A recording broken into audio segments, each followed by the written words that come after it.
మహిళలకే అన్యాయం జరిగినటువంటి ఉదంతం గుంటూరు జిల్లాలో వెలుగు చూసింది. ఏంటయ్యా అంటే, డ్వాక్రాలో కొంతమంది గ్రూపుగా ఉంటారు. ఈ గ్రూప్కి మొదట్లో 5 లక్షలు, తర్వాత 10 లక్షలు, 5 లక్షలు కడితే 10 లక్షలు, 5 లక్షలు అంటే 10 మంది ఉంటే తలా 50,000 వస్తుంది. ఆ తర్వాత అది టైం పూర్తయిన తర్వాత 10 లక్షలు ఇస్తారు, అప్పుడు తలా 1,00,000. అది కూడా కట్టేస్తే 20 లక్షలు ఇస్తారు, అప్పుడు తలా అంటే 15 లక్షలు ఇస్తారు లేదా 20 లక్షలు ఇస్తారు. అలాగే డబ్బులు వస్తుంటాయి. అయితే గత ప్రభుత్వ హయాంలో కొంతమంది డ్వాక్రాకి సంబంధించినటువంటి జరిగినటువంటి అంశం ఏంటయ్యా అంటే, 125 నుంచి 150 వరకు బెనామీ గ్రూపులు ఒక గుంటూరు జిల్లాలో వెలుగు చూసినాయి. వీళ్ళు 5 నుంచి 6 కోట్ల రూపాయల దాకా రుణాలు తీసేసుకున్నారు, ఆ డబ్బులు కట్టట్లేదు.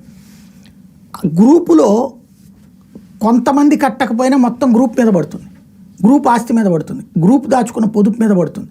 ఇప్పుడు అలాగా తీసేసుకుంటామని బ్యాంకులు నోటీస్ ఇస్తున్నాయి.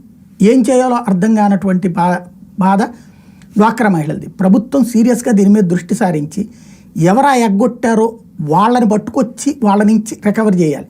అది వైసీపీ హయాంలో జరిగింది కాబట్టి వైసీపీ వాళ్ళు ఏమన్నది అర్థమవుతుంది. అట్లాంటి ఆ దిశగా అడుగులు వేయకపోతే కేవలం కేసులు రాసేసుకుని కూర్చుంటే అన్యాయం అయిపోయేటటువంటిది మిగతా డ్వాక్రా మహిళలు.